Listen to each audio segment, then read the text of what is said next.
The unaccompanied minors that are pouring over the border are Obama's human shield. These children are Obama's human shield. Do you remember years ago, Iraq won the war? What did Saddam Hussein do? He surrounded himself with children in the hopes that the U.S. would not strike him and try and kill him because he was surrounded by kids. They called it a human shield. Every once in a while, you'll still see that phrase in American parlance related to terrorism.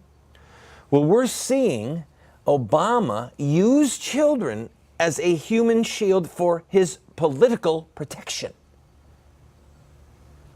I've already said on this program, I'm on the record, we better beware what we do with these orphans, with these widows. We better beware how we treat them because God is watching.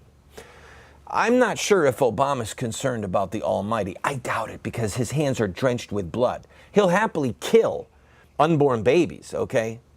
I don't think in many ways that he cares about these children because he'd have just as soon had funding to kill them when they were in the womb just to get rid of some of the poor and some of the future criminals. I mean, Obama knows his agenda for murdering the innocent, but he also has some sick, perverted agenda to bring about the demise of the America that we knew. And he's being very successful. And so he has political opponents, right? He has political people that want to get him out of office. And now he's surrounding himself with this human shield. Nancy Pelosi is going, this is her statement. The humanitarian crisis unfolding across our nation's southern border demands Congress come together and find thoughtful, compassionate, and bipartisan solutions. We must ensure our laws are fully enforced. Oh, look, she wants to protect the border. No. So that due process is provided to unaccompanied children, and the safety and well-being of unaccompanied children is protected. We must also work to address the root causes of the problem.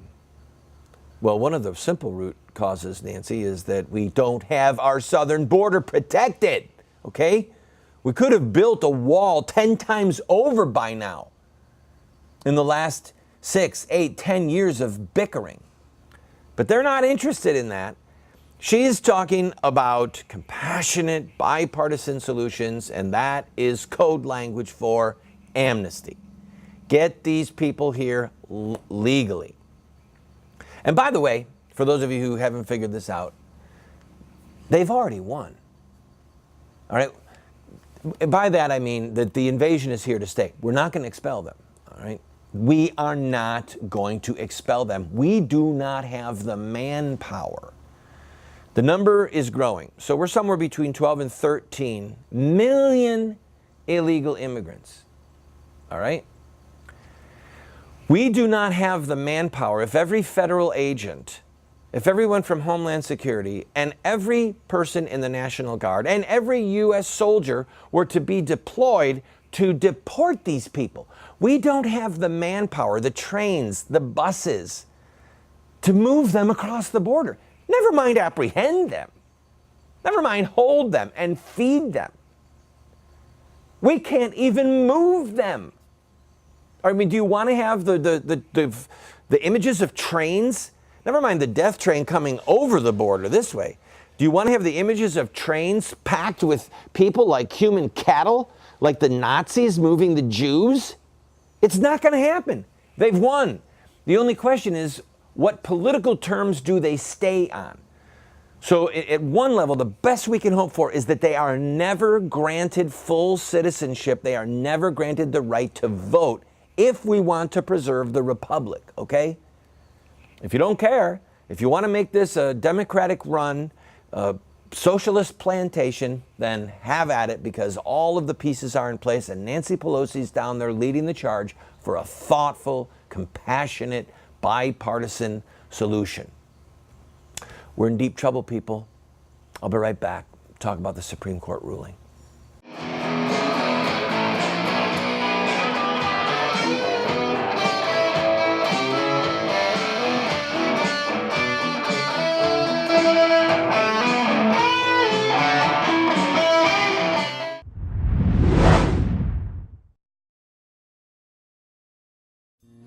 When I was a prisoner in a prison work camp in Alpharetta, Georgia, I had a lot of time on my hands to research who the bad guys were in the death of our culture. And I wrote Accessory to Murder. It is an overview of our political, cultural, media, and religious adversaries that are accomplices to the death of our culture. I encourage you, get a copy of this and learn the who's who of the bad guys